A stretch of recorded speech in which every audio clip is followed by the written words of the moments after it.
गोवा मुक्ति का संग्राम एक ऐसी अमर ज्योति है जो इतिहास के हजारों झंझावातों को झेल कर भी प्रदीप्त रही है, अटल रही है।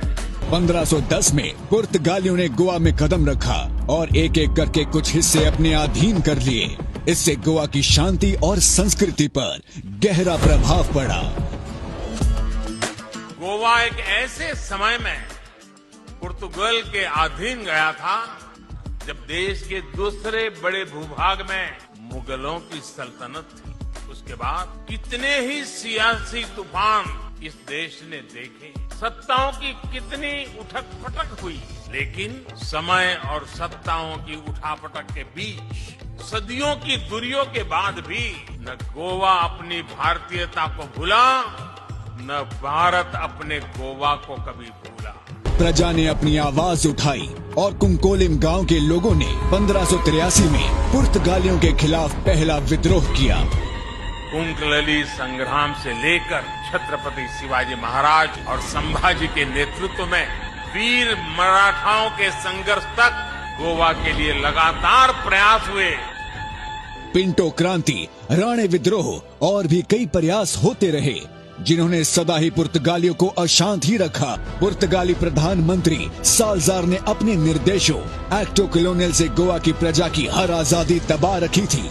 बिना पुर्तगालियों की मंजूरी के कोई भी कार्य करना दंडनीय अपराध था।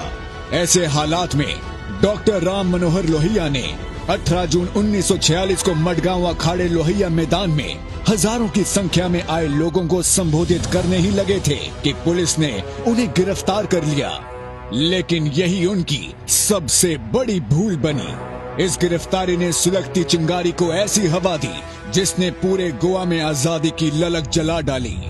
एक तरफ गोवा लिबरेशन आर्मी और आजाद गोमंतक दल जैसी संस्थाएं गोली बारूद से क्रांति कर रहे थे, तो दूसरी तरफ हजारों लोगों ने गोवा की आजादी के लिए सत्याग्रह का रास्ता चुना।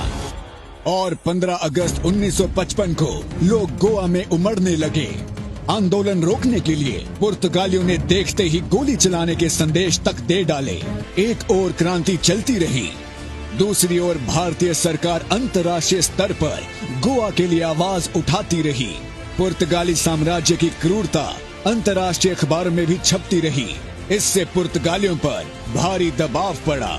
चारों ओर से हो रही उथल पुथल से पुर्तगाली बौखला उठे। इसी बौखलाहट में नवंबर 1961 में पुर्तगालियों ने एक एक करके 2 जहाजों को भारत सेना का समझकर उन पर आक्रमण कर दिया। यही पुर्तगालियों की आखिरी भूल साबित हुई। अंततः तत्कालीन रक्षा मंत्री श्री वी.के. कृष्ण मेनन के आदेश पर ऑपरेशन विजय नियोजित किया गया। 17 दिसंबर को गोवा पर भारतीय सेना ने कूच किया। जल सेना ने गोवा को घेर रखा था। हवाई सेना काल की तरह गोवा के आकाश में मंडरा रही थी। अपने आप को बचाने के लिए पुर्तगालियों ने गोवा के सारे सेतु जला डाले, परंतु भारतीय सेना ने गोवा पर वर्चस्व स्थापित कर पुर्तगालियों से घुटने टिकवा दिए।